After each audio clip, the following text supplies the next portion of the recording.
यमुनानगर में सीता अपने बेटे कुशल के साथ रहती थी। बेटे कुशल के बड़े हो जाने पर वो उसकी शादी पास ही के गांव की एक लड़की खुशी से करवा देती है।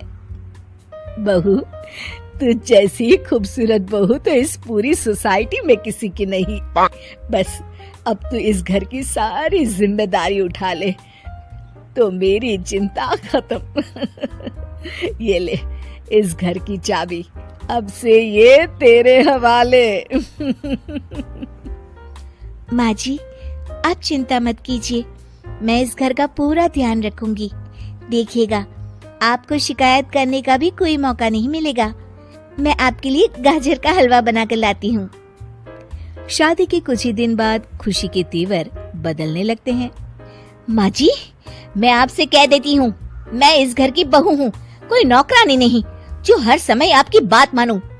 बहू, मैं तो बस ये कह रही थी कि तू हर समय फोन पर ये किससे बात करती रहती है।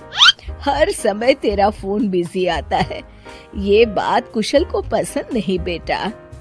हाँ, मेरी तो हर बात सबको बुरी ही लगती है। अब शादी को कई महीने बीत चुके हैं, मगर खुशी कभी भी खुश नहीं रह पाती और वो अपने पति और सास से भी हमेशा झगड़ती रहती है। असल में शादी से पहले उसका एक प्रेमी होता है, गोविंद। वो उससे आज भी छुप छुप कर मिलती है। गोविंद, मैं अपने पति और सास के साथ खुश नहीं हूँ, चलो ना हम भाग जाते हैं।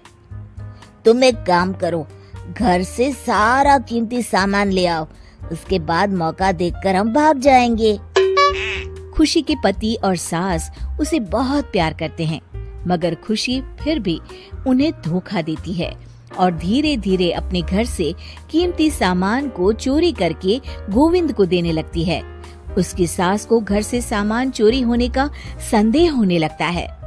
बेटा, समझ नहीं आ रहा, ये घर से धीरे धीरे सामान कैसे गायब हो रहा है। कौन सा सामान माँ? अरे वो चांदी के बर्तन जो मैंने बनवाए थे वो दिख नहीं रहे। यहीं कहीं होंगे माँ, आपकी बहू ढूंढ देगी। कितने बेवकूफ हैं ये माँ बेटे, इनका सारा सामान मैं गायब कर दूंगी और इनको पता भी नहीं चलने दूंगी। और इस तरह से धीरे धीरे खुशी घर का सारा कीमती सामान चोरी करके गोविंद के पास रखवा देती है और कुछ महीनों बाद उनके पास बहुत कीमती सामान इकट्ठा हो जाता है और दोनों भागने की योजना बनाते हैं। खुशी, आज रात को आधी रात होते ही तुम अपने घर से भाग कर आ जाना। मैं गांव के पुराने बस स्टैंड पर तुम्हारा इंतजार करूंगा। ठीक है। खुशी अपने कपड़े और गहनों की पोटली बांधकर पुराने बस अड्डे पर पहुंच जाती है और देखती है कि वहाँ तो कोई भी नहीं है।